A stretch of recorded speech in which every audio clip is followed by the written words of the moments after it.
Thompson's there, Billy in, a goal, Chris Billy, Huddersfield Town. The most famous goal of Chris Billy's life.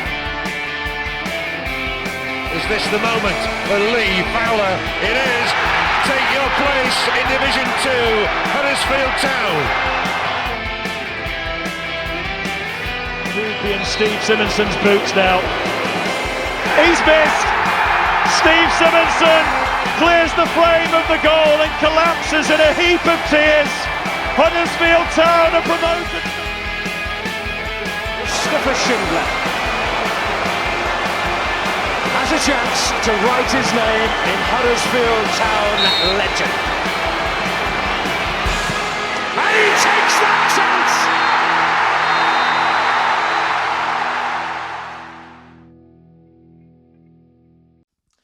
Hello and welcome back to what is the final episode of the season preview for this coming League One season. So the only thing left for me, Jonny, and Killer to do is to have a look up and down League One this coming season and just have a quick delve into what Huddersfield Town may be up against in some of the opposition that we will come across this season. We'll go through some of the other teams really and sort of try and discuss what we think we might expect. Barnsley have been playoffs for the last couple of seasons, but they've sort of been affected by managerial change. They went through a really strange. They had Neil Collins as manager who took them into the playoffs, and they sacked him just before the playoffs, didn't they? A couple of games before the end of the season, which, when you're looking outside in, it seemed really strange, but the Barnsley fans seemed okay with it. So, you know, it's usually the people on the inside know the best, don't they? They kind of have Darryl Clark there, who I think's kind of okay, who's gone in. I think he's done a decent job before. I can't remember if it was at Port Vale or Bristol Rovers, but he's been around, hasn't he, a little bit, and he's okay. I don't think he's anything special or the next big thing or anything. And losing Devante Cole, there's pace there. They've lost a little bit that up front, but they've still got Connell in midfield for now. They've still got Phillips as well. They've obviously lost Herbie Kane to us, but I sort of look at Barnsley. I think maybe they've fallen off slightly from where they were, and it's difficult to do this before, you know, three weeks before the end of the transfer window. But I kind of look at Barnsley. I think they've maybe fallen off a little bit, so I don't really see them as top six. They could make it, but I kind of look at them and just think I'm not really entirely sure that they are as nailed on as what you would imagine they would be in a normal year. I'm not sure if you guys agree with that. We'll skip through the other teams quite quickly. We won't delay on them too much because people will be switching off in droves if we do. Jonny, a lot of players, man. Anyone? Sorry, Jonny. Anyone? No, go on. You're fine. It's just that they've lost a lot of players, Matt, and it's quite a rebuild for Barnsley, isn't it? We've got a massive rebuild this year, but Barnsley have also got to do the same kind of thing. Again, I'm with you, Matt. Sacking him before the playoffs is strange, but we've done it before and it worked out well for us. It just didn't go that way for Barnsley. But the fans generally, overall, know as Kevin Nagle kind of questioned last year when he called us all out, saying, "No, leave it to the experts. Leave it to the experts." Oh, Pozza, our man Pozza, who's shit out of doing a preview this year because he's on holiday, to be fair. But you know, he's after the other year when he said Fulham would get promoted to the Premier League when they were already there, and I didn't know that one. But generally, as a consensus, a group of fans normally would make the right decision in most situations. They would when it comes to performances and whether a sacking is wrong or right. And Barnsley fans were justified with it, just like I guess we were with Lee Clark. And but again, the kind of there's a group of teams in there that I guess we're going to get off this way. Whilst they might not be challenging the top two, be talking about whether they're going to skirt in that top six is quite a lot. The division in League One for me isn't between League One and the Championship. It's between those top 10 teams in League One and everybody else. And it's quite a compact thing. But you're looking at a few certain teams in there that you think they're just facing a little bit more adversity than they would have liked to go into this season. I think Barnsley are one of those teams. Yeah, I mean, they've brought in Mark Roberts from Birmingham on a free, who's 33. They've brought in Conor Hurahan, who's 33. I mean, they could be really good in certain games and really, you know, it's a good experience that they've brought in. Matthew Craig from Tottenham, they're making quite a lot of noise about. I've not heard of him before, but they seem quite happy with that. They brought in a guy called Jack Shepherd from Bradford, which I thought it was in Coronation Street, but never mind. I think he's returned from a loan. But they have lost Herbie Kane. They've lost Jordan Williams as well, who was quite key for them at right wing back. They've lost their other wing back as well, Nicky Cadden. The strikers Ollie Shaw and Devante Cole, which are quite big misses. And I think a lot of people are kind of sniffing around Connell as well. So it's going to be difficult. But they do have Callum Styles back. He's not, who's a very good player. But again, he's been linked out as well. We've mentioned Birmingham, Jonny, as well. Birmingham are very easy to do. Everybody thinks Birmingham are going to win the league. I think Birmingham are going to win the league. Killer does. You do. Killer's not actually said what position he's got Huddersfield Town in as well. I think we need to broach that first just to nail him down to a prediction. Where are Town in yours, Killer? I think we're going to miss out on the playoffs. I think we're going to finish 7th. I've got my reasons for it. I don't know if you want them now or not, but I can explain exactly why. Defense. Is it defense? It's a mixture of the defence, Matt, and the away games we have to start the season. The first 6 away games are horrendous. They're awful, aren't they? Let me just check here exactly what the order is. But I don't. Yeah, Peterborough away, Rotherham away, Bolton away, Reading away, Orient away, and then Wrexham away in succession to start the season. And this is a team that needs a massive rebuild because mentally the players were shot at the end of last season. Our starting 11 will not be, bar the midfield, that much different to the team we had out week in and week out last year. And I think mentally, there's going to be questions of how resilient they are if they're up against it. Those 6 away games are tough. Michael Duff's tenure at Swansea was poor. And once it started going downhill, it went very badly, very quickly. I think come October, ending of October, at the end of these hard fixtures, we'll be comfortably mid-table. And I think the potential there and how our season will go is dependent upon how the fans react to it. If they can see progress on the field, might be a little bit more patient. Generally, as fans, Huddersfield Town fans are pretty accepting. Secondly, how they own respond. Kevin Nagle previously has spoken out about managerial performances. And when you're looking at Michael Duff, who lost his shit a little bit at Swansea at the end of it, that's not necessarily going to match too well either. So if you want a real brief breakdown of how I think the season's going to go, the beginning of it I am worried about because the fixtures are tough and we don't have the centre-backs as of today to play them the way Michael Duff wants to play. So I think we'll have to adjust a little bit and there'll be a growing curve. I don't know if the fans are ready for that because we're all falling into this. Huddersfield Town, we should be beating the likes of Stevenage at home on Tuesday. We should be beating the likes of Peterborough away because we've been in the division above them for the last 5-6 years. That's not how football works. So we're in this division because we deserve to be in this division, and it's going to be a tough ask to get out of it. The rebuild has begun. I just think it's a bit more of a 2-year job than one, and that's why I was down as finishing 7th.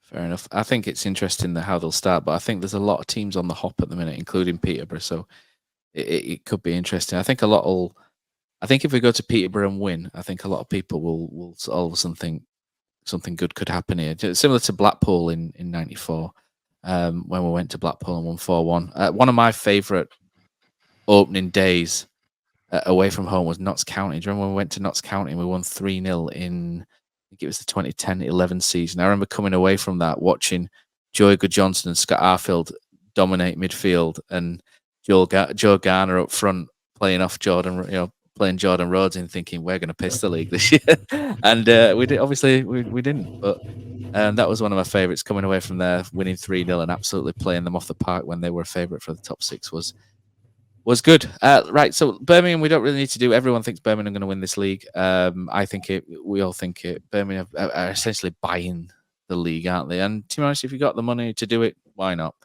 They're giving themselves the very best chance. I think the only question mark Birmingham have is they're in a similar boat to us where they've lost a lot of games over the last 5-6 years, and there is a mentality and culture shift that needs changing there very quickly, and that's a lot for a young, inexperienced coach to do. But they're beating teams in pre-season quite handsomely, and Alfie May's absolutely ragging goals in left, right, centre. So I think they're going to win the league quite handsomely. Blackpool are an interesting one. Got Killer's mate Jordan Rhodes has gone there. They just sort of fell short a little bit last year. I'm not entirely sure they've strengthened enough to push on further than that. But Blackpool I think they've got a decent owner, haven't they? Who's done quite a lot of good things there. I mean, Jordan Rhodes, Ashley Fletcher's a difference maker. They brought in the ex Man United youngster from, I think he's from Keighley, isn't he? He's not great, but he's a pest. He's big and he's a unit. He's a menace. so that alongside Jordan Rhodes, that could actually work really well. Jordan kind of just drifting into the space which is created through that. But other than that, I'm not as big on Blackpool as maybe what you are, Killer. Anything in particular stand out for why you think there might be a top 6? I just think anybody with Fletcher and Rhodes, if they clip these 30, 40 goals between them, Matt. And last year, what he got all season if he hadn't got injured? He was chasing down Alfie May at one point, wasn't he, for top goal scorer in the league? So if you're a team that can score goals like that, it doesn't take much more to be in the top 6 in this division. It just doesn't. And now, it's an outside shout. But League One is kind of the division where strikers 32, 33 go back and score quite a lot of goals. I just think if you've got strikers that can bag and it clicks, you will be a force to be reckoned with, and you'll be a team that disrupts other teams. I mean, they brought Lee Evans in as well from Portsmouth, who's quite a decent central midfielder, and he's quite creative as well. So he's one of those that we mentioned earlier who can sort of turn games on a sixpence, with that sort of quick diagonal ball, quick thinking diagonal ball. So maybe Blackpool could be a pest of a team. Bolton, we've mentioned very briefly as well. I think everybody has got Bolton second. I think everybody we've asked for the podcast has got Bolton second. I think everyone I've seen 442 magazine have got Bolton second. Everyone, there's just that continuity there, which is quite good with Bolton, isn't there? They're not a flash in the pan. They're not a one and done. Like us when we were in the playoffs in the Championship, we knew it was that one shot, and then we'll be back down to sort of 18th, 19th the season after if we didn't make it. Bolton are constantly growing and getting slightly better season upon season. Jonny, they've brought in Lolos from Crawley. I don't know about Chris Farino, rumored to have beaten us to signing him. The Wickham defender, like Killer said, Arfield. They brought in a Hungarian called Bollocks Sean or something, so which I think converted means pretty bollocks. And they brought in Luke Southwood as well, goalkeeper, who was absolutely crap for Reading, but he's apparently gone away to Cheltenham and done quite well. So, and he's going to be the number 2. So they've not brought anyone in amazing who would really sort of like change them from where they were last season. But by the same token, they've not lost anyone either. I mean, Cameron Jerome and Bodvarsson have been released. I mean, Bodvarsson wasn't used that much anyway, but Jerome was in the little patches. Declan John's left, and goalkeeper's gone as well on loan. But it's pretty much as you were for Bolton, and I think that can be quite good sometimes, Jonny, in League One. That sort of continuity, especially if you can get off to a good start as well. I think that's it for Bolton. I think if they get off to a good start, I think they'll be quite hard to catch for the pack. I think that's maybe what people are looking at. I'd agree. I think what you've said there, the fact not a lot has changed is the strength, and it's kind of opposite to what Killer said about Town, that we're kind of putting out a team that are kind of used to losing over a few seasons. Bolton are putting out a team that's used to winning, and they don't need to do. You say you can't see much to change kind of what they did last season. Last season they're very, very close. So if you're looking at those incremental gains that you've seen from Bolton, if they can get 1 or 2% out extra, that's kind of all they really need. And they're not having to make wholesale changes. They've not brought a lot of players in, not lost a lot of players, had to re-recruit. And those things, you kind of see those incremental gains come out. And I think that's why a lot of people have got them in that second spot, is because they've done it, they've got the experience. They've been around that top of League One for a while. They've got players that they understand. They've got a manager who understands the players. And they're a solid team. And I think they are someone that will probably kind of quite quietly go about the business. And I mean, if they don't finish second, certainly be the team to beat in the playoffs. So they do recruit well. They've kind of put out some experience, brought in some experience to replace them. So yeah, I think they're a reasonable outfit, and they'll certainly be a team that anybody looking to finish in that top 2 will certainly have to peg to beat above. I think the only sort of thing about Bolton is how much that playoff final hurt them last season. We've seen teams before, haven't we, losing a playoff final when they're expected to win, like Bolton were, and it kind of carries on into the next season. That sort of pain kind of manifests over the summer, and then they kind of come back not quite in the right frame of mind. But I would imagine with under Ian Evatt, who's a no-nonsense kind of bloke, I'm not sure that'll happen, and Bolton should be quite good. But that's the way it can play sometimes, in that they could get off to a slow start. And if Bolton get off to a slow start, I think that's when teams like Huddersfield and Charlton or whoever could, sort of take advantage of that if they get off to a decent one and get the points on the board early. But Bristol Rovers, I don't think we need to go too much into. I don't think anybody's got them going up or threatening the top 6. They've lost Evans, obviously. I don't think they've brought anyone in that can replace him, so I'm not sure Bristol Rovers will be threatening too much. Killer says Burton have signed a lot of people, which is quite different. And they've got a new manager as well, obviously, because Martin Patterson was their manager at the end of last season. So they've got a lot of change there. Cambridge are a team who've got fantastic kits this season, home and away. Absolutely stunning kits by Umbro. But I'm not sure the team will look that good in them. I'm prepared to look really silly on this, but I just don't see much from Cambridge which will have them threatening at the end we're looking at. Charlton are the team which are interesting, aren't they? I mean, Nathan Jones is, I think there'll be a lot of occasions next season where we sit here and we go, what a prick Nathan Jones is, because he is a prick. But he's a good prick in that he knows what he's doing, and he can really whip up a team against the odds and against Birmingham. I imagine Charlton will be an absolute nightmare for Birmingham, because Nathan Jones will know exactly how to play that scenario. And I think he'll really push them on next season. It's a big club as well for this level, is Charlton. I remember going there when the tickets were quite cheap a few years ago, and they had like 24,000 in there in the Valley. It's a big club for the level. They obviously were in the Premier League for quite a while as well under Alan Kirbishley, and I think they've maintained a lot of the infrastructure and fans from that. So they've just had ownership problems over the last few years, but like Killer says, the 2 strikers they've got, as long as they don't have any injuries to them, I think they'll be quite dangerous. And I think a lot of people are predicting top 6 for that, Jonny. Yeah, no, absolutely.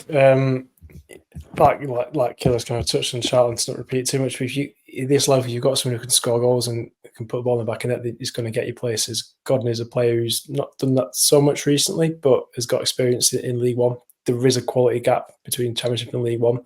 So if you've got a player that can do that and can kick you on, then yeah. I think they finished towards lower end of mid-table last season, didn't they? So there's a little bit of a gap to make up there. But I mean, someone like a Godden who can fire on and replace May, not to the same quality, could get them up there. But I think it's probably an outside shout. Crawley, Killer touched on. There's a lot of change there. There's I think everyone thinks Crawley are going to struggle. They may surprise us because they play some great football, and sometimes if you're confident enough to play a certain style that nobody else can really do, it can work for you. Like Town under David Wagner, no one was really doing what we were doing at that point. So maybe they could surprise a couple of teams, but they are favourites for a reason, and that's because they've lost some of their better players. Exeter are just kind of surviving. They're like us in the Championship, I think, just kind of like bobbing along above the relegation zone, quite happy at the minute. Lovely places, Exeter, a lovely football club, Jonny. So I think that's probably what we'll expect. And Orient's a great visit as well. They've actually got really high away ticket prices next season of Leyton Orient, so I'm not sure if we'll get a big following there, because I think it's like 35 quid or something to go there. But Leyton Orient's usually a really cool away day. It's usually one of the ones you look forward to. But any takers for that? Just the ridiculous season ticket prices for Leyton Orient. We were talking about it with HDSA at the ATT meeting a couple of weeks ago, but I think it's 30. I think Town going to Leyton Orient will be 35 quid. And obviously, if you're spending that much, that's the difference. You're down London. That's what we'll go with there. But again, there's kind of a few groups of teams in this division now. There's teams that are just kind of happy to stay in it. Last year, Leyton Orient go to score goals. I think I don't know if they were the lowest in the division that stayed up, but they were one of them. But this is kind of their level, isn't it? They don't really go much more than that. Richie Wallens is a good enough manager. He's been there for a couple of years, which is kind of a long time when you're looking at League One managers. But again, they're those teams where they're going to come to us and we'll have to break them down at home, and we'll go away and expect to try and take the 3 points, but it'll be a bit of a tough ask. I don't think they'll be challenging at the top, though. No, neither do I. Lincoln are a really interesting team for me. I think this is a team or a club that's been really well run for a number of years, ever since the Cowleys were there.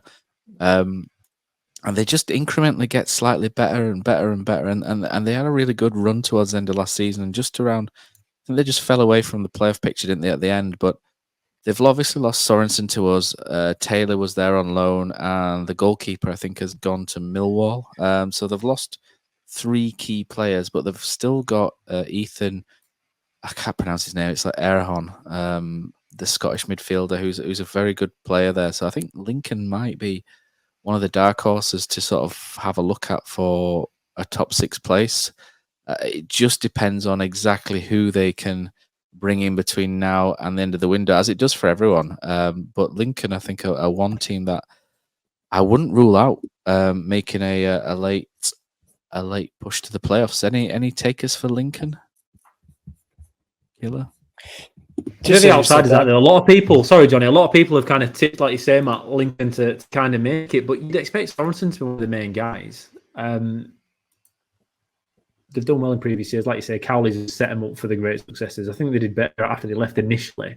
But the team that seems to be overperforming and have done for quite a long time, so you can, and they're a bit of a League One staple. They must be in this division for how long? Because the Cowleys for us were what, 2019? 2020. And then again, they're in that kind of group of teams where you think if they have a decent season, they could push the top 6. But they haven't had a massive turnover of players this year, and they will be organised, and they'll be another tough team to beat.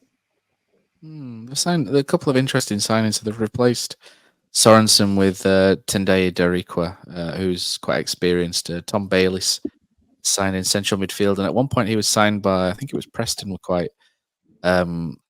were quite into him at one point in the Championship, so he's just kind of fallen away a little bit. But this is what they tend to do. They tend to bring in players like that who've just not quite made it elsewhere, like Town used to do, with the Jacob Butterfields and whatnot, and just make it work. So I think Lincoln are probably one that you would have a look at and sort of think this is interesting. Whereas Mansfield, on the other hand, came up automatically from League Two. It seemed to have a real bee in the bonnet about us still about the playoff final from Cardiff. But I think a lot of people are looking at them for maybe the bottom 6 rather than the top 6. But Mansfield is somewhere where I've not actually been as an away day, so I'm going to have to tick that off, I think, next season. But Mansfield, for me, I mean, Nigel Clough's a good manager, isn't he, in the lower leagues? I think he doesn't guarantee you safety or anything, but I think having Nigel Clough is a big help, isn't it, to a team that have come up a level for the first time. And they've not made a lot of signings, but they have signed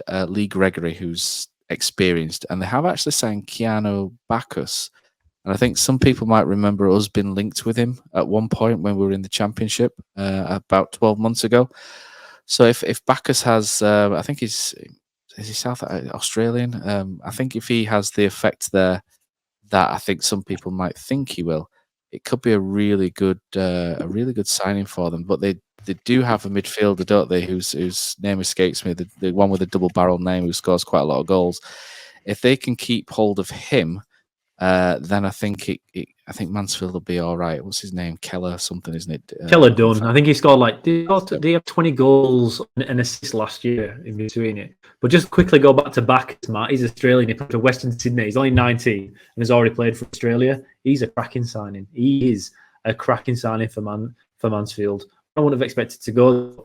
Keller Dunn, he's been linked with all sorts of teams, hasn't he? I think if they can keep hold of him, again, they're not going to be a team, I think, where they're going to fly or die. I think they'll be all right. So I kept him outside my bottom 4 or 5. But it comes down to Keeler Dunn. He was crucial for them, and everything they do goes through him. And if he's not there, then it's a very different Mansfield Town team than what we're kind of trying to forecast at the moment. Yeah, Northampton are everybody's predicting them to finish in the bottom 4. Another place where I've not actually been. A mate of mine actually had the stand fall on him at Northampton and got the game abandoned in the promotion season. And I think we owe Chris quite a lot because we were losing that game, and then we went there and won, didn't we? So Chris Chadwick is owed his weight in gold for that, and that's a lot of gold. So, but yeah, we're looking at Northampton and thinking maybe that's not something that's going to happen. They had a decent centre back, Sam Sherring, and he seems to have gone to MK Dons. So I think it might be a struggle. And you look at who they've brought in. They brought in Tom Eaves, big striker, Payne. but not exactly prolific. And no one else is really Jack Baldwin. No one else really stands out too much. So we'll have to see how Northampton get on.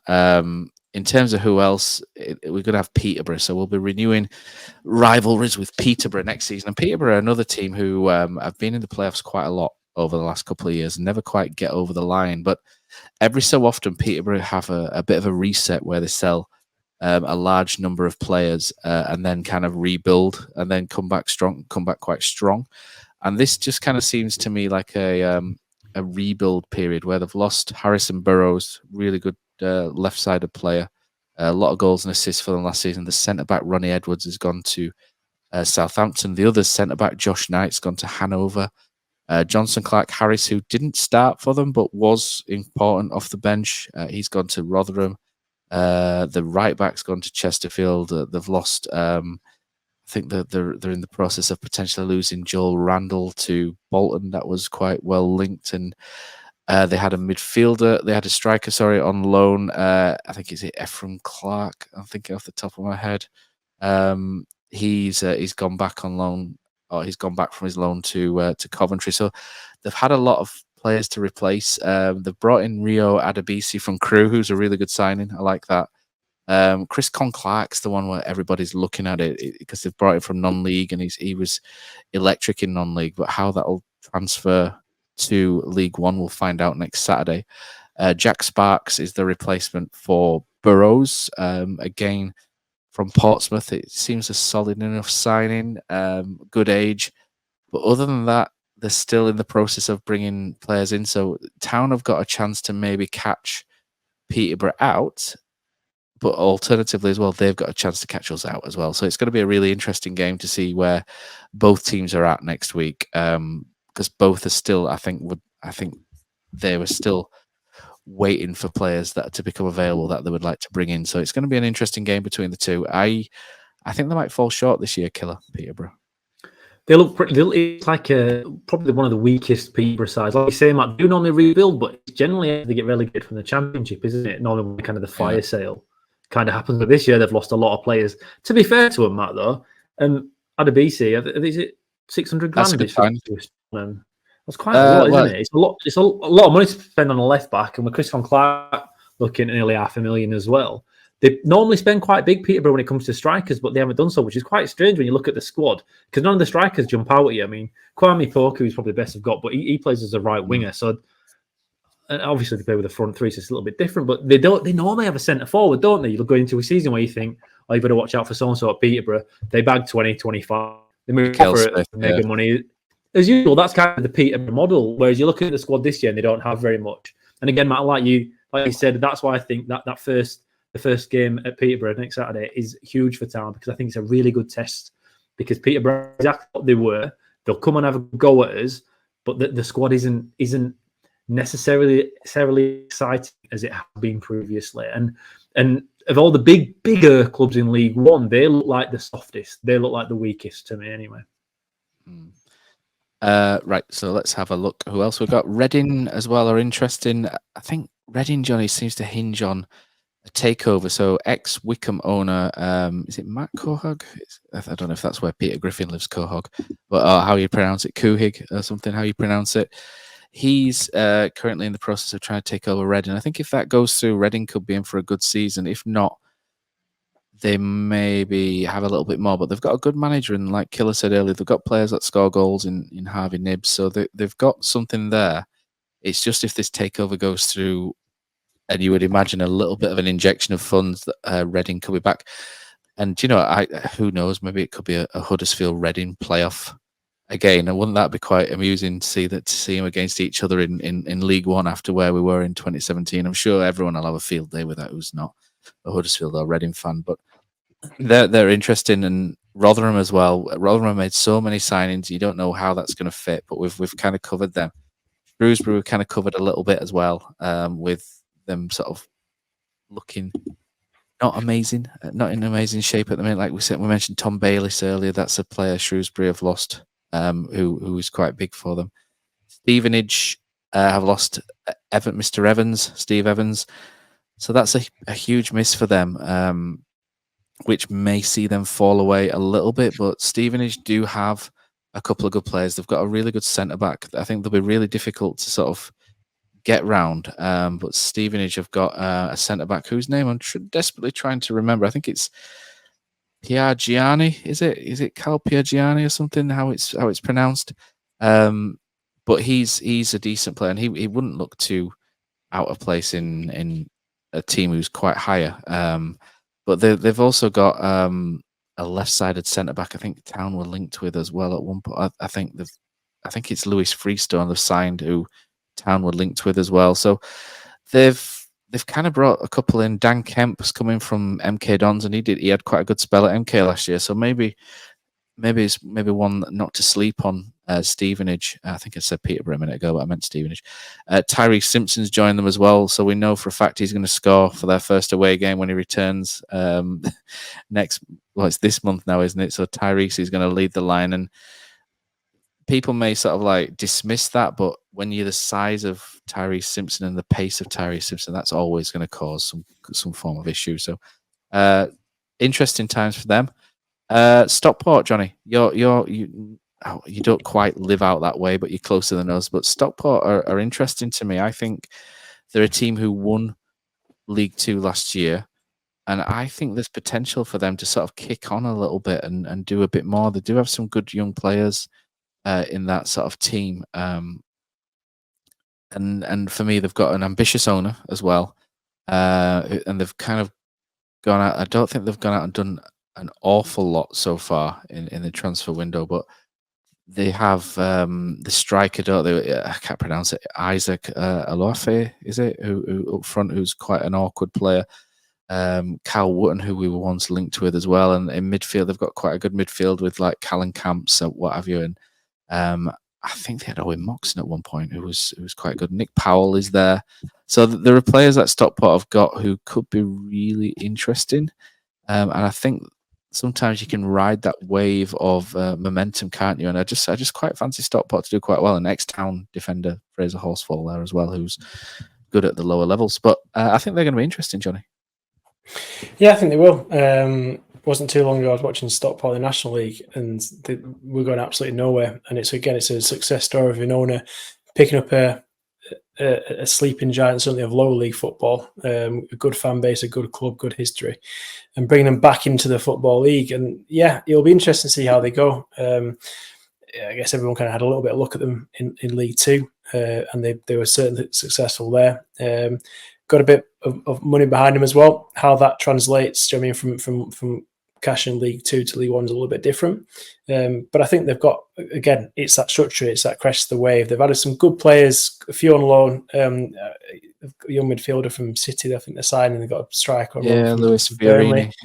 So, do you know what I mean? They'll be a good outfit, and where they fit or where they sit coming into the season, it's one of them where it's hard to judge. In it, they could push the playoffs, they could sit mid-table. I guess for a Stockport fan, mid-table would be good. But it's one of them. It's one of two clubs, and one I know we're coming on to because I know my alphabet well. Where you kind of think it'll be interesting to see what they do, because they're a little bit of an anomaly. Yeah, I think Stockport are going to be difficult, and I don't think people should take them lightly this season by any stretch. And the same can go for Wigan as well. I know you were thinking Wrexham, Johnny, but we'll come on to them.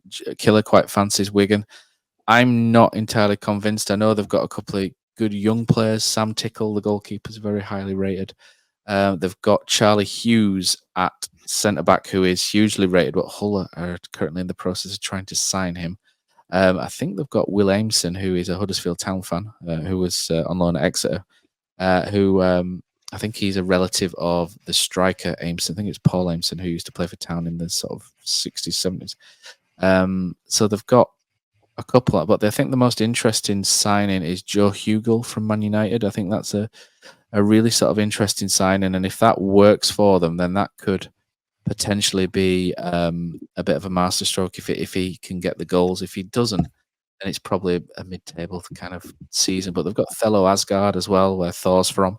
So I think he's quite a decent player, isn't he, in the number 10 role? So they're going to be interesting. Wigan, Calvin Ramsey. I don't know how they managed to get Calvin Ramsey on loan from Liverpool as well, because he signed for Liverpool, didn't he, for about 5-6 million, not that long since. So that's interesting as well. And Jamie Carragher's son is there as well. So there's that. So Wigan are interested. Killer, you kind of half fancy them, don't you, to do all right? Did you say Wrexham third? Did one of you say Wrexham third as well? I think it was you, Jonny, wasn't it? But Wigan, we probably won't cover too much with Wickham because I don't think they've done an awful lot, and they've lost Fiorini and this kind of very mid-table. But the last two are Wigan and Wrexham. Killer, tell us about Wigan, and then Jonny, you can finish off with Wrexham because we've been waffling for a long time. You can just go through the Wigan team, and it has players there that can play football, like you say. The main one there is Calvin Ramsey for me. He's a guy that's gone for a lot of money previously. How he's ended up at Wigan, I don't quite understand it. Liverpool are normally good where they send out the guys on loan. They don't send them out to teams that are going to struggle. They send them out to teams that are going to do well in the division. I don't think they're going to dominate the league, Wigan, by any stretch of the imagination. And like you say, Matt, it really comes with a Joe Gill can score goals. But that's League One in a nutshell, isn't it? You need a striker that bags. If you have one or two of them that get double figures each, you can kind of make up for it. But we're going to miss that. So Callum McManaman, and he's not what he used to be, but he's still handy enough. And you look through, 5-6 players there who on the day are tough to beat.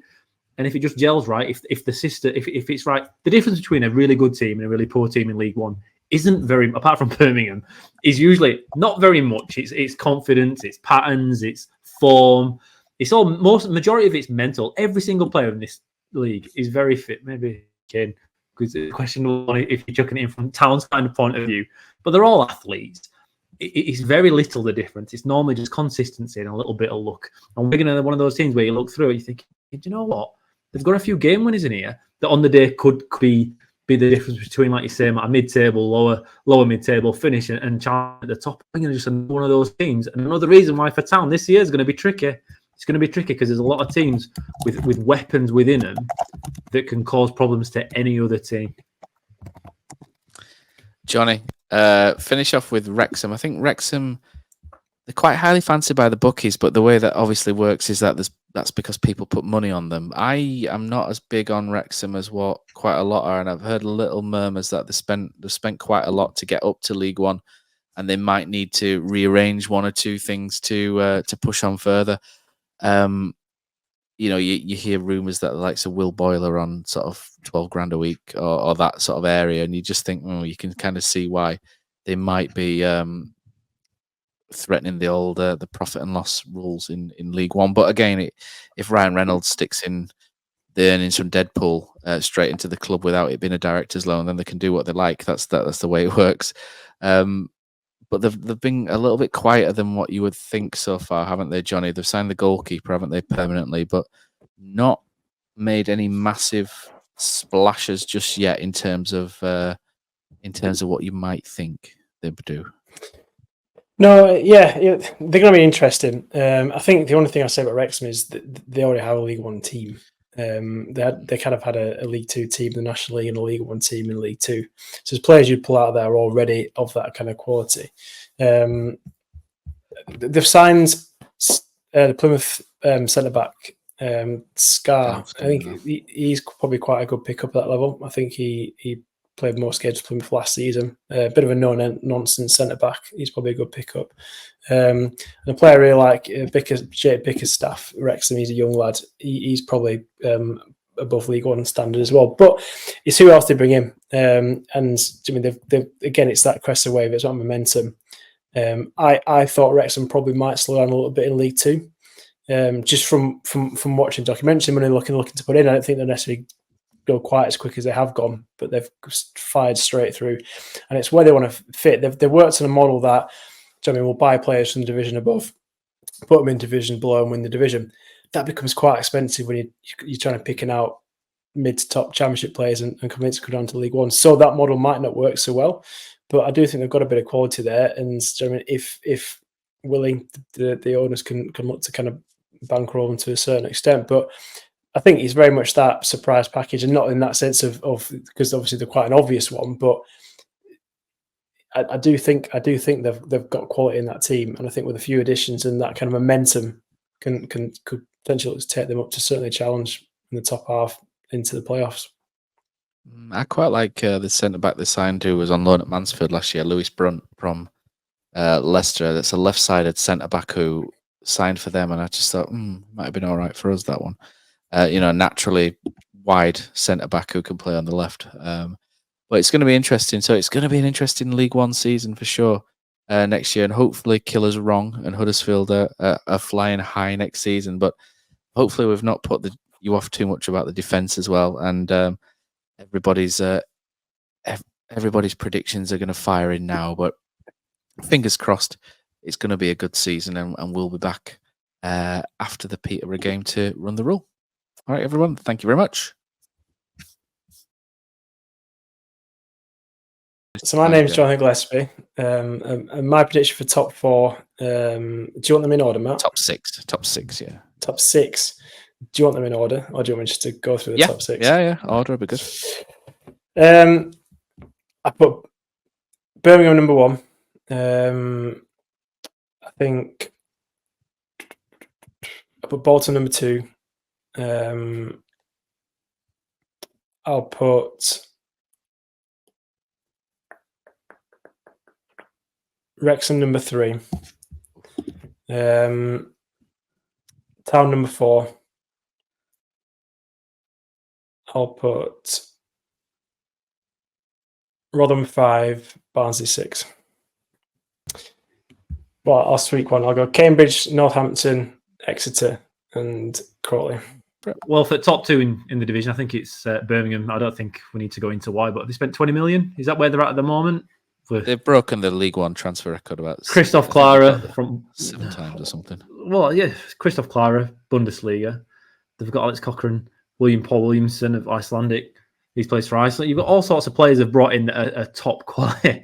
And if they'd been in the Championship, you'd have been like, oh, do you know what? They've put together a decent team here. Yeah. They've got Park Sung-ho still, I thought. And is it Miyoshi? I can't remember which one. Yeah. This ripped us apart. Yeah, absolutely. Ripped our defence apart. Okay, you can question whether the coach is anything good in that. It's his first proper gig, isn't it? He was under Brendan Rodgers at Celtic and Leicester. Yeah. Is this going to Sean Jarvis's grandma territory? Is it that she'd have been able to get us promoted? Is that where we're going with this one? Do you know what? Yeah, I reckon like even Darren Moore could manage this one without having to go through playoffs for Birmingham. But that's not even talking about Alfie May, right? Their team is ready to go. They look probably one of the better teams before the season starts in League One history, right? It is. It looks unbelievable, and it's going to be hard to look past them. Yeah, they've brought a lot of guys in. They've got to gel, and it's got to work. But they've spent that much money, brought in guys at a top quality that it's going to be hard for Town to get close to them. I think even before the season starts, to be fair, you're not looking at first, are you? You're looking at second at best because Birmingham look that good. I think Bolton will be the team this year to actually finally do it. A couple of years of missing out on the playoffs. We know your mate there, Mr. Markham. You think they're going to be fine again. They'll do okay. They haven't brought in too many players, I don't think, this year, have they, Matt? Is it Luke Fornio? Yeah, Scotty Arfield's gone in after a couple of years in Wilderness where Lewis O'Brien's destined to go. I think they'll be probably the team to chase for second. Rotherham have got, how many players have they signed before we even came back from pre-season holidays? That they were. And again, they've got a gel, and that's always a questionable thing. But on paper, they look pretty solid. And we're still, like with Evans as coach, they know they're going to be okay. Reading, I quite fancy Reading this year. How Lewis Wing is still at Reading, I don't really know. Harvey Nibbs and Sam Smith scored, I think, over 10 goals apiece last year. So they score goals, and they've got Lewis Wing. They'll be up there in it and at it. Charlton will be another little tip to make the playoffs. Nathan Jones is in charge. Okay, they've lost Alfie May, but Matt Godden and Ghassan Adami, I think, is coming. And both of them, again, they're going to get double-figure goals. So they might have lost Alfie May's top goal scorer in the division, but they've replaced it pretty well. Godden always does well at league. He's a proven League One guy. And to be honest, Matt, going through League One and looking at all the teams in the division, most of them have a bona fide number 9 that will score 10, 15 goals. Actually, I'm quite worried when I started looking through it. And then for the final spot, I think, to be honest, Wigan or Blackpool, I was tossing it up between. And I know I've left Huddersfield Town out of this, and I'll get onto that in a little bit. But I had Charlton down, Wigan down, sorry, as the 6th in the playoffs. But it is a really competitive division, a really, really competitive division. And apart from the bottom, maybe 5 teams, I think anyone else on the day could go on a little charge to make the playoffs.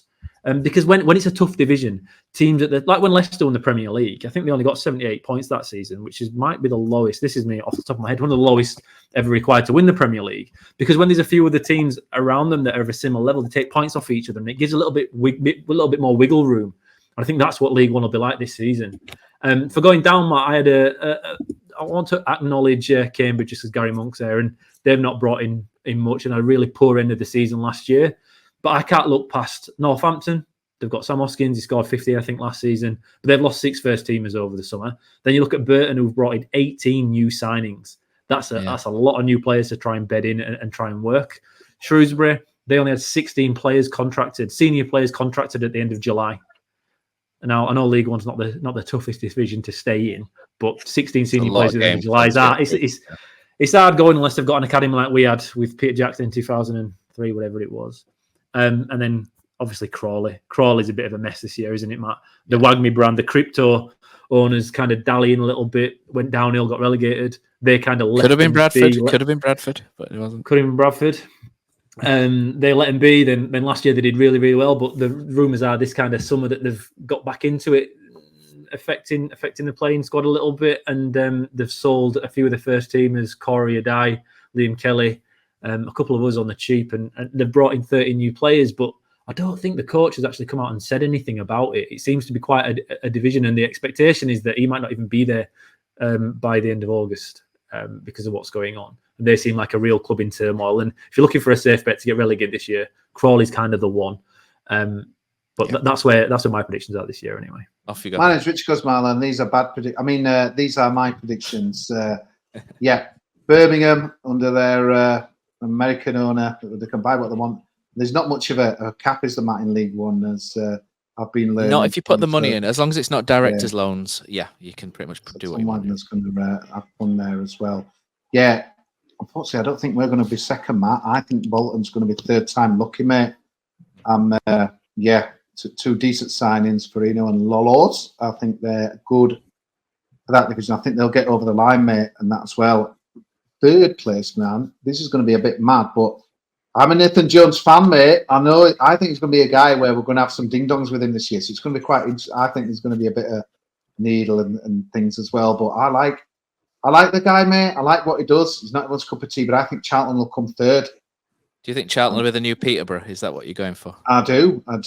I think interesting. Steve Evans, another character, mate. Marmite. I like characters. Elite Bovril as well. Whatever you put in front of him, mate. Yep. Yeah, I think Rotherham come fourth, mate, and I think we get fifth. Okay. Yeah, and I think that Peterborough comes sixth. And you bottom four? Bottom four, wowie. So, what have we got down here? I've wrote everything down here. Let's have a look. Cambridge. I don't know how they didn't go down last year. I don't like Gary Monk. I don't think he'll be there for much longer, but hopefully he's there. Do we play him? It's been moved, I think, that game. But yeah, I think Gary Monk will be out before Christmas, and hopefully there's a big brawl and he's getting smashed when we play him. And yeah, 24th, Cambridge. I think Shrewsbury Town, 23rd. I think Northampton Town, which I need Scott Bradley to come down the hill in a trolley, mate, before they get relegated. Because classic. Well, we've been discussing how we can recreate the scene, but I'm afraid I think it's a bit bigger than when was it, Neil? You were around in them days. But, it's a while back. Brilliant. Yeah, and obviously Crawley Town, they always defy science, them guys, but yeah, they're going down as well. So I'm going Crawley, Shrewsbury, Cambridge and Northampton. Oh, I am the returning Whopper, Neil Wayne. And my top six is champions. If the manager does it right, Birmingham have got to do it, haven't they? You've spent all that. It's I hope they don't. I hope they right royally balls it up. But if the champions, I've gone Bolton second. I just think it's probably their time. They've sort of built over a few years good squad. So I've gone for them second, and I've got the 4 playoff teams, but no particular order. It's fine. Because I'll be honest, I don't think it really matters where you finish once you're in playoffs. So I've gone Peterborough because I've just got that sort of mentality of making sure they get there, and whether they've sold, they always replace really well. So I think they'll be in playoffs. I've also gone for Nathan Jones's mob, just because it's Nathan Jones. I think Charlton will be somewhere there or thereabouts. I think we'll be in there. I think depending on how the next 2 or 3 weeks go in the window, we could challenge top 2, if I'm being honest. But I think as we are right now, I'll be happy with top 6. And the slight change from causes, I've not got Rotherham in there. I think the turnover of players has just been far too great, and everyone raving about they've signed this, that, and the other. But they had to, because they were that shit in Championship. They needed to have a big change. They've got the Steve Evans thing, but I just can't see it. So I've gone for Barnsley, top 6. Oh, Interesting. And then the four to go through. The 4 at the bottom door? is the 3, same as Cosy. Crawley, I think, will finish bottom. I think they were fantastic getting up. I watched them away at Milton Keynes in playoffs, and they absolutely murdered them. It were belting. That big striker were really good, wasn't he? They've got rid of everybody. The 3 or 4 top players have all gone. Yeah, so I think they're down. Cambridge, Monk, off your pot, shithouse. Shrewsbury, I think, will be down there. So no pressure on us first few games. Shrewsbury at home. And I've gone for Stevenage because of the Steve Evans effect. I think by losing him, I think that'll have a massive, massive effect on them. So I've gone Stevenage. Hello, it's Tom Bradshaw from the Still Smiling podcast and just doodling guy. Let's do my predictions for the season. Right, top of the league, Birmingham. Second place, I'm going Charlton. Third, Rotherham. Fifth, Reading. Fourth, Reading. Fifth, Stockport, and this is maybe wishful thinking, but Town in 6th. And then your bottom 4, Burton, Cambridge, Crawley, and Stevenage. There you go. That's my predictions for the season. Not even a good kick can save Cambridge. No, unfortunately not. Hi, I'm Joel from the Post-Match Recovery Show, and my 1 to 6 is as follows. So in 6th, I have Lincoln City. I think under Michael Scabala, they're going to shock everyone again and find themselves in the playoffs. 5th, I've got Nathan Jones's Charlton Athletic. They're just a solid team with a solid pair of hands. 4th, I've got Rotherham. The same applies to them. Solid team, solid pair of hands. Steve Evans knows this league inside out. 3rd, I've got Bolton Wanderers. I think they'll fail to get out of the league again. It's just what they do. 2nd, I do have Huddersfield Town.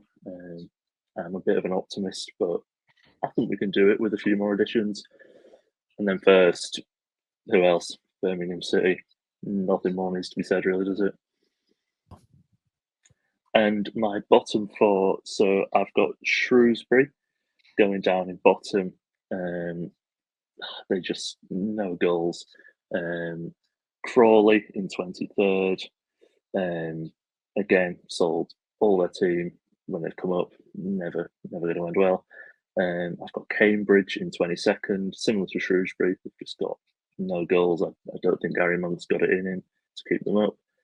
And 21st, harsh, but I've gone for Northampton. I just think they've stagnated a bit, and you can't afford to stagnate in League One. This is Jay from the Post-Match Show. In 6th, I've got Lincoln. Love an upset. 5th, Nathan Jones's Charlton. I think they can build under Jones, who is, he's shown his quality before. 4th, like Joel said, I don't think they'll make it out of the league again. Bolton Wanderers, who have, fallen at the last hurdle for the past couple of years. 3rd is Rotherham. They flew into the transfer window. I think they've made something like probably close to 10 signings now. They will want to make a swift return to the Championship. In 2nd, we have Huddersfield Town. Obviously, very optimistic for the season ahead. Made some solid signings, but I think they will just be pipped to first place by no one else other than Birmingham City, who have blown the window apart, both financially and in terms of quality as well. Bottom four, not really had a chance to look at the second half of the table. So what I can say is Crawley have been picked apart by teams, above them or in different leagues. Cambridge, I'm going to put second bottom, Shrewsbury and Northampton to make up the other two. Hello, it's Brady.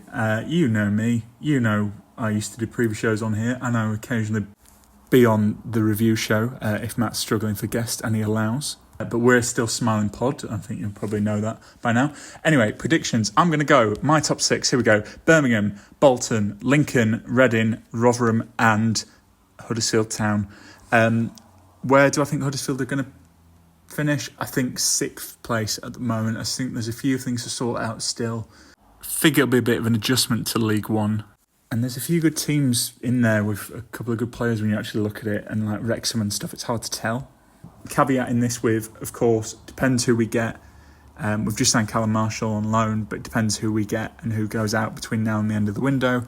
But yeah, I think 6th place at this moment in time. But if we get a couple of additions, could maybe be higher. Bottom four, I'm going to be honest, I have no idea.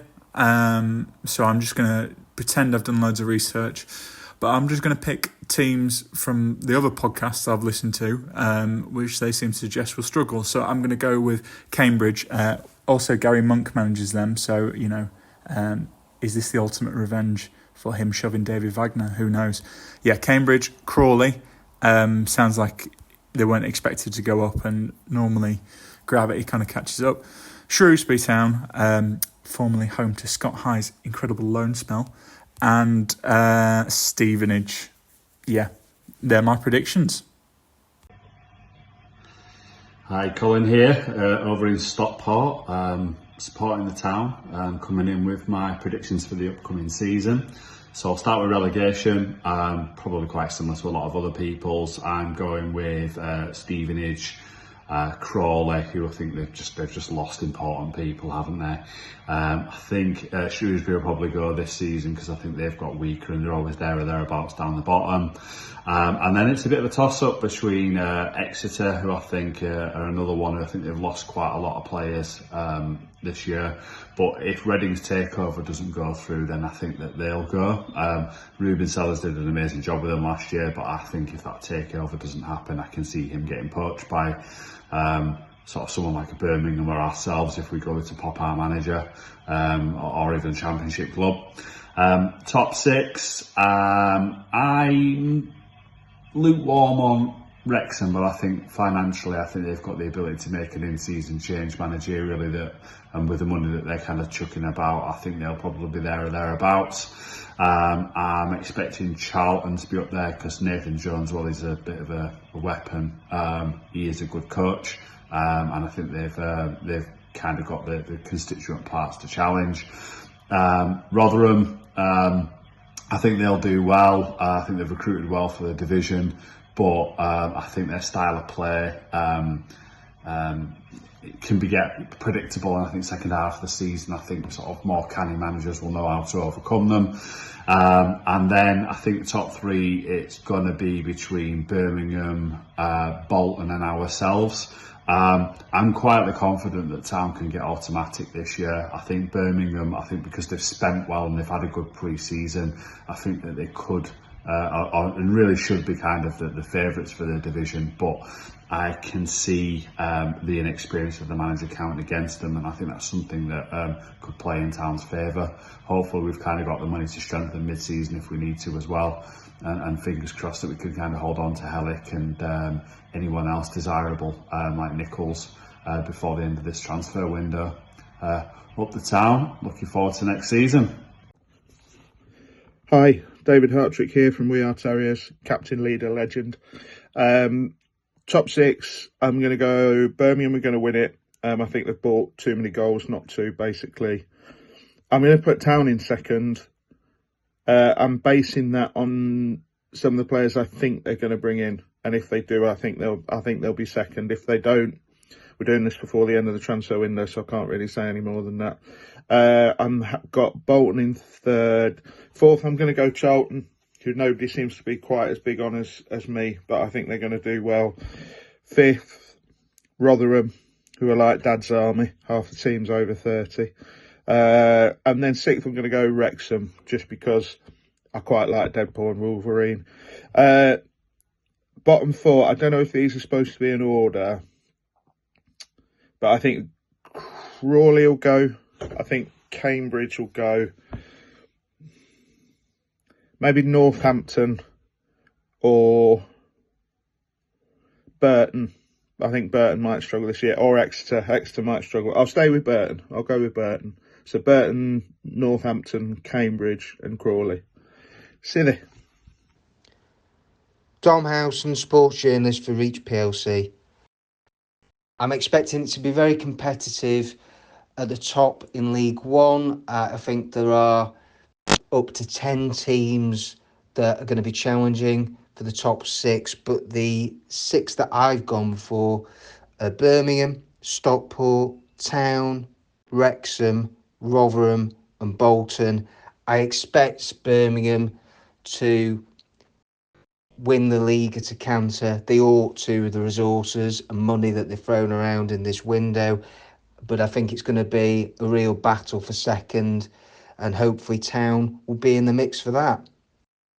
As far as my Town prediction goes, I think at the moment I'm going to say playoffs, but if they have a strong end to the window, getting a quality striker, it would be great to see Town challenging and pushing for that second automatic promotion spot. The bottom 4, Crawley, Stevenage, Shrewsbury and Cambridge. Hello, Andy Takes That Transfers. This is your American pal, Jerry Hennon. Matt's asked me to help out with the preview for this season, so going to give you my top 6. Huddersfield finish in bottom 4. We'll count down the top 6. We'll start with Wigan, who have had some success in this division before. There's going to be at least one sort of semi-surprise team in the playoffs, right? I'll go for the Laddics. I think Sean Maloney is a good manager. Number 5, Charlton. I don't like Nathan Jones. You don't like Nathan Jones, but Nathan Jones is a good manager. I think he can get them into that 5th slot. Number 4, Bolton. I know Bolton is one of the hot, expected teams to challenge for the auto promotion places and possibly the championship. But Huddersfield fans, we all know that the playoff final loss hangover is a real thing, and we know, how much that will have stung for them to lose, not just to lose at Wembley, but to do it to a team in Oxford that I think most people really thought they should have beaten. So there's that. Number 3, Peterborough. I think Posh has just, again, been a really consistent team under Darren Ferguson at this level. I don't see them taking a huge step back. Just more sold on them than Bolton. Number 2, Birmingham City. Birmingham City. You cannot take the Alabama out of the Alabama native there. Birmingham City, not Birmingham City. I just can't believe in all the hype. You can't come down, spend all this money, flash all the cash, and just expect to roll over everyone. So I've got them in the second auto promotion place, not the champions, and that leaves at number 1 Huddersfield Town. I know it's not necessarily the most likely thing. 1 champion, 24 teams in this division, but Huddersfield have so many players that I still believe in, even after the last couple of years. And, it's just been ever since the final whistle in Wembley in the playoff final against Forest. It's just been really nothing but misery and boredom, other than obviously Warnock's, big finish 2 seasons ago. And I think it's okay for Huddersfield Town fans to dream a little bit. So that's what I'm going to do. There's so many players on this roster. Hellick, Pearson, Nichols, Wiles, even Karoma, who I think are just really too good for this division. I love the Michael Duff appointment. I think we've seen great things in preseason. I like Huddersfield Town's, ownership and backroom. I think this is a better run club than Birmingham City. There, I just said it. So, I think now that we've got all the bad managerial hires out of our system, I think good days are ahead. So, sure, that's what I'm going with. Bottom 4, I have no idea, but let's go for Stevenage, Reading, Leyton Orient, and Crawley Town. Thanks, y'all. Hi everyone, Josh Phillips here. My predictions are first Birmingham, second Town, and then playoffs I've got Bolton, Rotherham, Charlton and Peterborough. I think Town, I'm predicting us to get automatic promotion for the first time in my lifetime and certainly a lot of fans' lifetimes. I think we'll be hard to beat, well organised, all that sort of stuff. And I think we'll win games in various ways. I think some games will look really good, and play really good football. And I think we'll also be able to grind it out as well. So that's my hope anyway. My bottom 4 prediction, I've got Crawley to finish bottom. They've lost loads of players, haven't they? And then I've also got Cambridge, Northampton and Shrewsbury. So yeah, there's my predictions. Hi, Matt and the lads. Josh Quirk here, just giving my predictions for the season. Birmingham, top 6, Town, Bolton, Charlton, Rotherham and Stockport. Prediction of Town, I think we'll get second. I think we might need to do a little bit more business, but I do think we've got a good enough squad to be up there. And going down, in no particular order, Crawley, Mansfield, Shrewsbury and Cambridge. Jack Porrett's League 1 predictions 24-25 season. For number 6, for the top 6, I'm going for Barnsley. 5, I'm going for Wigan.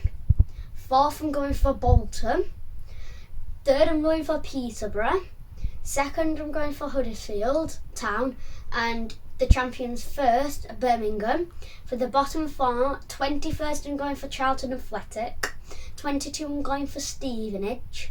23, I'm going for Shrewsbury Town, and the bottom I'm going for Mansfield, and obviously Town's position 2. I think 2 is probably a good position for Town. We've made some good signings, and I think the new signings will do well. We've got a good manager under Michael Duff. So yeah, that's my League 1 predictions. Hello there, I'm Phil Senior. I'm going to give you my predictions for this year. Top 6 predictions. So this is top position 1 down to 6. I think Birmingham and Bolton will go up automatic. Then we'll have Rotherham, Huddersfield Town, Barnsley and Peterborough. Okay, I feel like it's going to be a bit of a tight race there in the Yorkshire region. Bottom 4, I think it will be Burton, Stockport, Mansfield and Cambridge. I think Town are going to be slow burners this year. I think a couple of new players, new additions, getting used to the new system, etc. New manager. Sounds like there's some good vibes coming out of the club at the moment in terms of the manager and how the players feel with him in the first instance. So yeah, I think a bit of a slow burner, but hopefully maybe a cheeky little promotion through the playoffs. Hello, John McNamara here, formerly Terrier Blog. Here are my League 1 predictions for next season. Please do bear in mind that I have barely watched a minute of League 1 football since Town got promoted, so this is not going to be a very informed choice. But I reckon the top 2 will be Birmingham, with Rotherham going up second, and after them, I'm going to say Bolton will finish 3rd, Charlton 4th, Town 5th, and Peterborough 6th. Where do I think Town will finish? Well, I think Town will finish 4th or 5th this season. I don't think we've done anywhere near as much. We've made anywhere near as much improvements to the squad as we should have done, and we're still quite imbalanced in certain areas. As for the bottom 4, this could just be, I'm just guessing here, but Crawley, they're going to finish bottom. Honestly, I thought Crawley were a conference team, and we're going to have Shrewsbury finishing 23rd, Cambridge 22nd, and we'll throw in Northampton for 21st as well. Dan Porritt, aka Ginger Ogre. going to be honest, don't know too much about League One and the teams involved, so these predictions are done on a little bit of quick research, looking at last season and also a bit of transfer activity over the summer. So as for top 6 in no particular order, get the most obvious one out of the way first, which is obviously Birmingham. They spent a fair bit of money this summer, obviously brought in May, who we were after. Looks like a championship squad on paper, so I can't see them having any problems finishing top 6. Next up, Bolton. Looking at them, they've kept the majority of the team from last season and made a couple of good additions. So again, I think they'll be challenging at the top. Rotherham, obviously got Steve Evans in there now. He knows the lower leagues. Looks like they've made a few decent signings. Brought in Clark Harris and Rafferty, who will obviously do well. So again, I can see them pushing for a top 6. Charlton, obviously a big blow losing May, but looks like they've bought well to replace him. So I think they'll have a good season. Wrexham, I think they've made a few good additions. I think they're a funny one. If they are doing well in January, I think they'll add to it. It could be a little bit too quick to predict them to go up, but I do think they'll have a decent season. Like I say, in January, I think they will add if they are up there. And finally, top 6, I'm going to say Town. I think a lot does depend on the start that we've got. If we can get that feel-good factor back around the club like we've had in previous seasons, that'll obviously transfer onto the field and we'll do well. However, I do worry if we do struggle at the start that obviously fans will turn, given that we're newly relegated to the league. So it'll be an interesting one to see how that goes over the first 10-15 games. Overall, I think obviously we've got Michael Duffy now as a manager, proven at this level with his history. I think we're still probably a centre-back short, but I'm confident that we can make the playoffs at very least. Looking down to the bottom 4, I'm going to say Crawley. Unfortunately, it looks like they've sold a lot of their players from the promotion squad, which I don't like to see. If a team comes up, it's nice for them to keep the majority of the squad. Looks like they've got rid of quite a lot of those and brought in some new faces, so could be issues there in regards to getting the team to gel. Shrewsbury, don't think they score many from what I can see, and lost players in over the summer. Similar Cambridge, they don't seem to score many. Looking at last season, so I think they'll struggle as well. And then Burton Albion, they appear to have big changes to their squad. Brought in quite a lot of new players, and if they don't gel quickly, then they could be in trouble as well. All right, cheers guys, take care. Hello, my name is Simon, and my prediction for the League One season is Birmingham top, Bolton 2nd, Wrexham 3rd, Charlton 4th, the Mighty Terriers in 5th, and Blackpool 6th. For the bottom 4, Shrewsbury in 21st, Burton 22nd, Crawley 23rd, and then Exeter City, bottom of the pack, 24th. 24-25 championship predictions, not championship, League One, still getting used to it. Oh dear. Right, okay, so we're starting with the 2 teams to get automatically promoted. I have gone with Birmingham. I think a lot of people are going to have them in there. They've spent loads of money and they've got unheard of revenues for the level. And I've gone Rotherham. Steve Evans factor, and I'm quite impressed with the signings that they've made so far. So they're my top 2. Well, I've gone for the exact same 2, Birmingham and Rotherham, for the same reasons. Birmingham has spent about £14 million, so I do expect them to win the league with 138 points. Yeah, we haven't cross-compared these yet, by the way, but no shock picks there, really. I've got as my playoffs Town in there. I'll be a bit more bullish on Town if we manage to get another striker in, potentially another midfielder. We do something wild with the loan market, then I might bump us up a little bit. But at the moment, I've got Town in the playoffs with Peterborough, Bolton and Charlton. Peterborough always up there. Bolton have kept majority of the squad that got so close last season. Charlton, Nathan Jones factor. We were talking a bit about it and he managed to persuade me on him, so yeah. I've got Bolton 3rd, really good squad, made the playoffs the last 2 seasons, probably going to make them again. I wouldn't want to face them in the playoffs, to be honest. Charlton, Nathan Jones again, you know, you love him if you've got him, you hate him if you don't. It's a shame he doesn't like Town, because I'd have liked him here. Town at 5th, I don't know why, I've just got a feeling that we finish 5th. If we get a striker and a defender in, I think we challenge for top 2.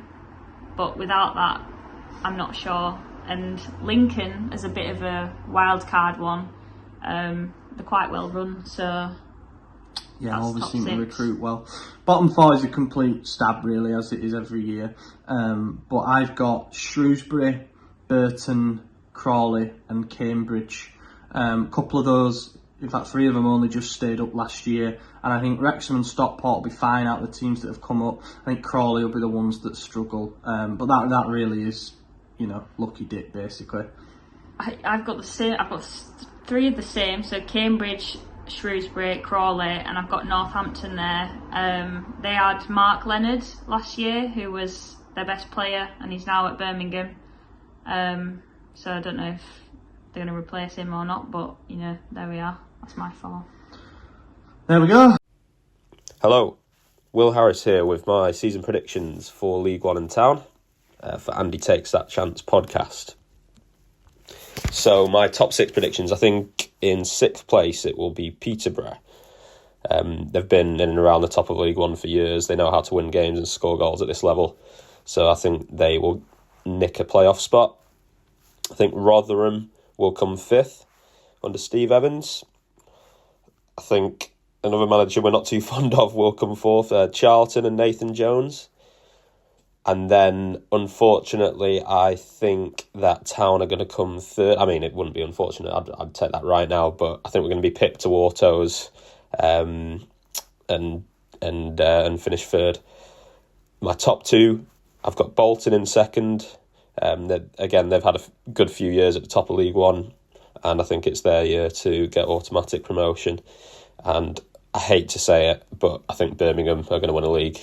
They've made some ridiculous signings, spending a lot of money, and that should, to be honest, I think winning the league should be their minimum expectation this year. So yeah, I think we're going to finish 3rd. I think we're going to narrowly miss out, but the playoff experts themselves, I think we're going to win the playoffs.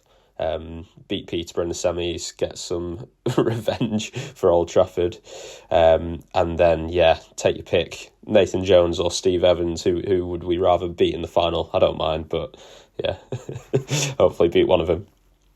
And then my bottom 4 predictions, I think Stevenage, Bristol Rovers, Northampton and Crawley are going to go down in any particular order. Maybe I'll say Crawley will finish bottom. Cheers. Oh, hello.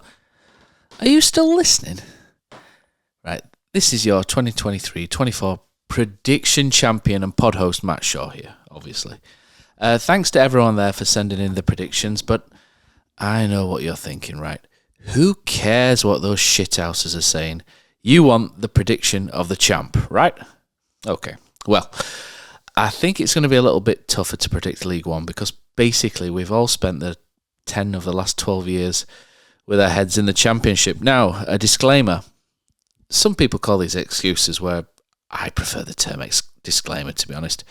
Don't gamble based on the information. Some people say information, I say bollocks. That was a lot talking here, but don't gamble on what we say. And secondly, it's 1:30 in the morning of the day that we play Peterborough, and I'm rushing to get this last episode out so that you've all got something to listen to on the way down to London Road tomorrow.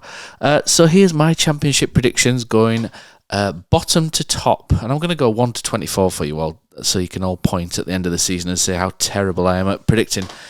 24th, Crawley Town. Wagme United have a very interesting coach there and an even more interesting recruitment strategy, whereby they're bringing cheap, unloved players. But it's a big overhaul this season, and we'll find out if last year was a fluke or not. If last season was a fluke, then it could be an ugly season for Crawley. Although I do quite like their manager. They do play some really fantastic, expansive football. If you don't have the players for it, though, it will go very, very wrong very quickly. 23rd, Shrewsbury Town. Lack of players, lack of quality. Could even finish bottom if Crawley managed to pull off a couple of clever signings. It's on my to-do list this season is Shrewsbury. So I probably best get this one in quickly because I think they'll be going come May. 22nd, Northampton Town. Once upon a time, my mate Chris Chadwick had some of the away end fall on him, which got the game abandoned in 2003-04. Town were losing that game, but won the replay at 1-0. I think it'll take the away end, falling in 23 times to save them this season, to be honest. They're not looking in the best shape. 21st, the Monk Trumpets, Cambridge. He's an arrogant pillock, isn't he? So he'll probably be out by Christmas with Cambridge struggling. Yeah, sorry, Cambridge fans. Great kit, though.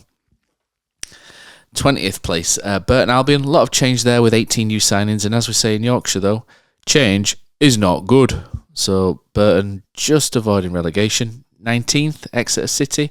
Lovely city. Don't take any notice whatsoever of what that muscles from Rawtenstall Jonny Gillespie says. It's a great place. 18th, Leyton Orient.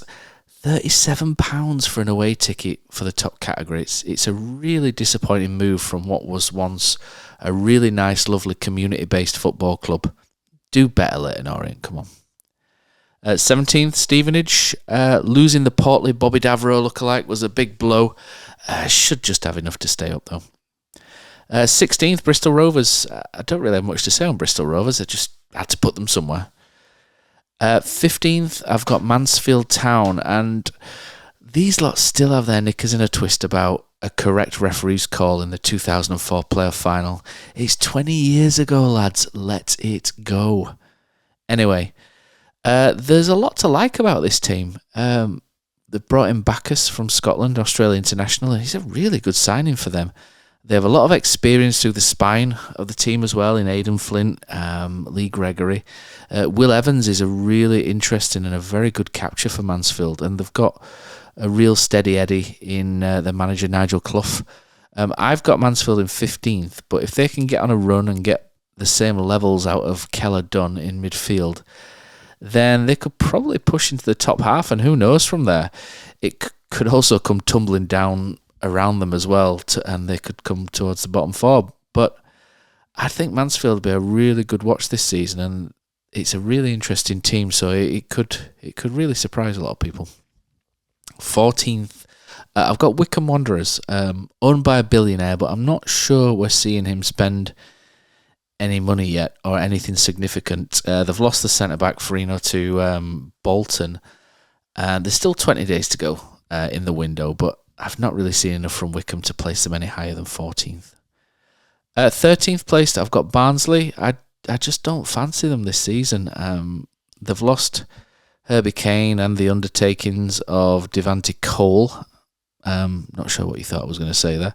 They've still got Phillips and Luke Connell in midfield, who are very, very good at this level, but I'm just not sold on Darryl Clark being any sort of upgrade on the managers that they've had before. So I've got them in for a season of consolidation. 12th, Blackpool, Viva Chav Vegas. The Blackpool owner's really distracted at the moment with an ongoing court case with regards to insider trading, which is pretty serious. I just think that this could be a bit of a distraction for Blackpool.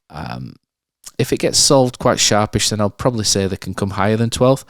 But I'm just wary that off-field activities sometimes can affect the on-field focus. So I'm going to have Blackpool in 12th. 11th, I've got Reading. I do fancy Reading to do quite well if they manage to get their takeover completed in time. The former Wycombe owner is trying his very best to buy in at Reading, but it's slow progress. Reading have got a really good manager, got a couple of solid players at this level. They improved throughout last season as well. Good academy. I think the improvements will continue, but they'll only accelerate once that takeover goes through. So as it stands at the minute, it's not gone through, and we're getting towards the end of the window. With January notoriously difficult, I can't really see Reading any higher than 11th at the minute. But again, this could change if that takeover goes through. 10th place, and maybe a surprise for some, I've got Peterborough. They've sold a lot of players this summer, a lot of good players, and they've lost one very good centre-back in Josh Knight for free as well. They've brought in some really nice additions, though. This is what Peterborough do. They sell for high money, and then they replace them very, very well. They've got a great model down there of Peterborough, and I don't mean Darren McAntony. But they have lost a lot of players who contribute to goals and assists still.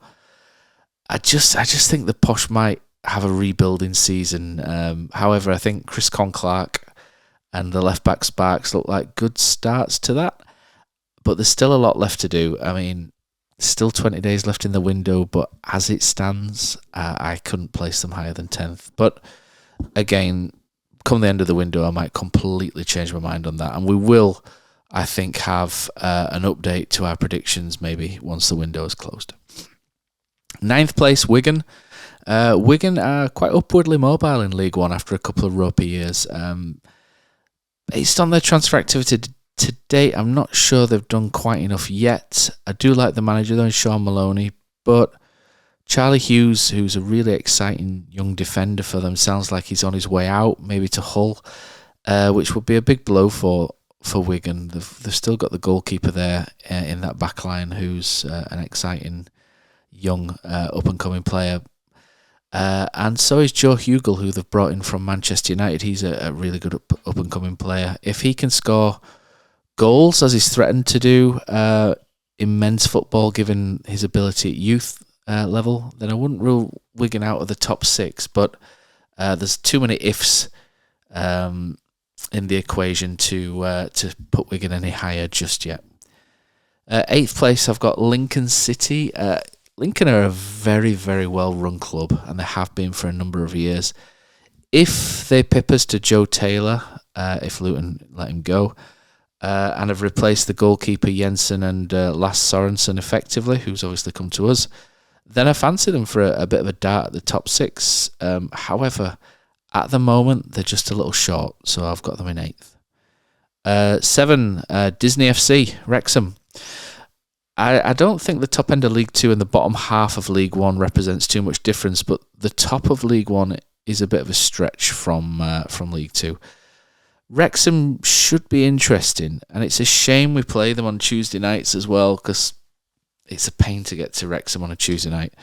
However, I think it's them or the team I have in 6th for the playoffs. However, if Wrexham continue to sign one or two good players like Ollie Rathbone, who they're currently on with signing at the moment, then Wrexham could definitely get in the top 6, but they do need one or two additions.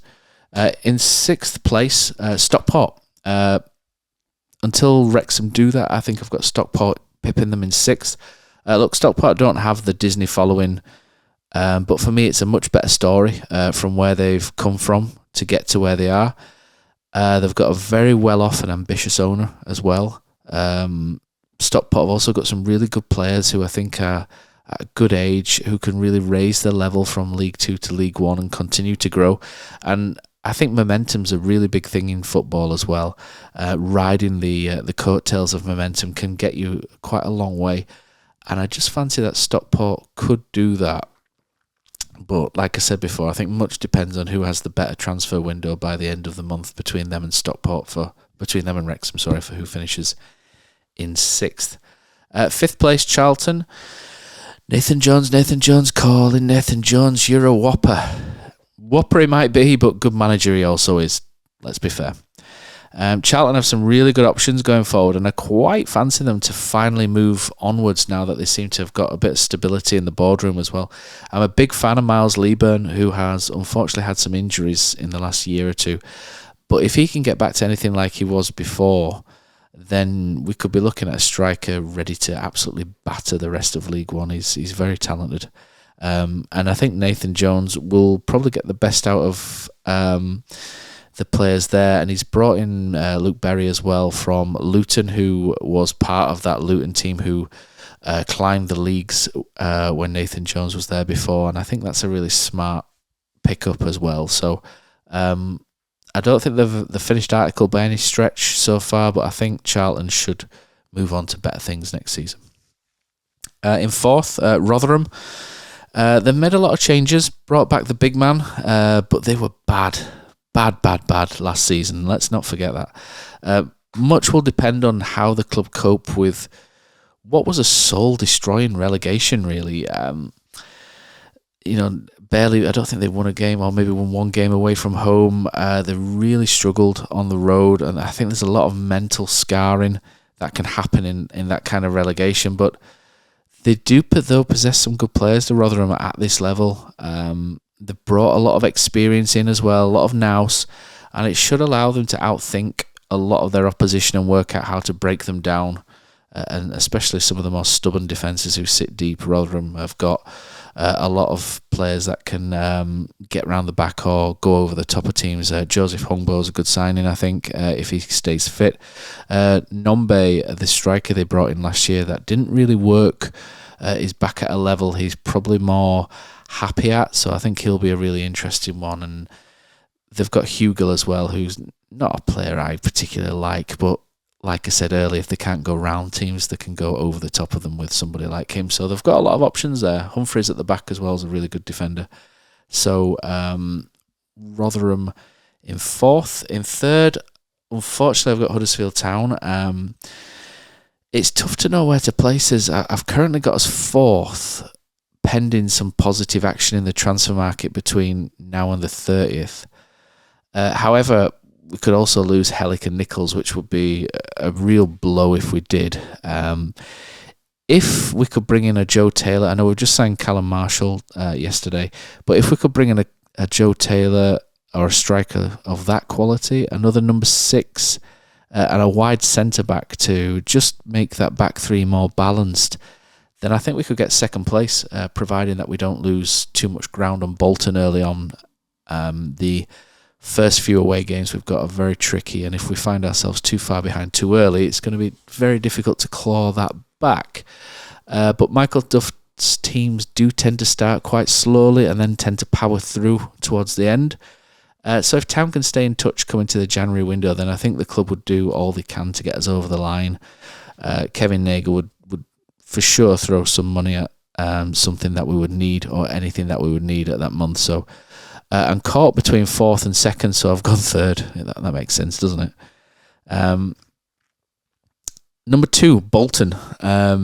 Will there be a playoff hangover? That's the question, really. For our sakes, I hope there is. For my mate Chris's sake, I hope there isn't. But Bolton have improved slowly, season on season, and they do slowly, incrementally improve their league position. And they should really have beaten Oxford in the playoff final last season, but they froze. They absolutely froze on a big day. And that's twice they've frozen now a touch. They did against Barnsley the year before against a Michael Duff team, you will remember. Do they have issues getting over the line? Mental issues? They've got Dion Charles and Aaron Collins up front. They probably shouldn't have too many problems there. Santos and Toll at the back and Josh Sheehan in midfield. It's a really good spine. However, if there are any mental shortcomings, then Huddersfield Town really need to exploit that. But I also wouldn't rule Rotherham out of a sneaky grab for second either. They know this league and what it takes to get over the line.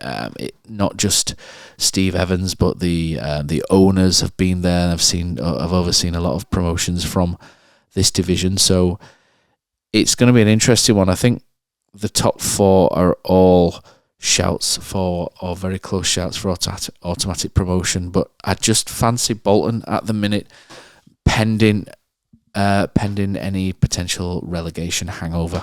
If they do, then it really opens the door for the rest of us. First place, who else? Birmingham. Will this be another occasion where a club buys the league and then the supporters get incredibly affronted at other fans pointing out that they've spent money?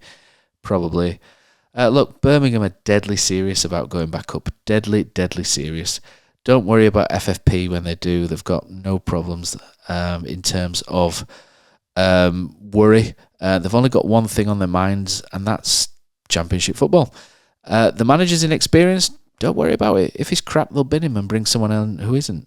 Will the new expensive players fancy midweek trips to places like Wickham or Stevenage? If they don't, they'll just chuck another 20 million at it in January. Birmingham are here to win the league, and that's what they're going to do. Right, that's it. I hope you've enjoyed the season preview. I'm absolutely knackered and off to bed. So we'll see you at Peterborough. All the best.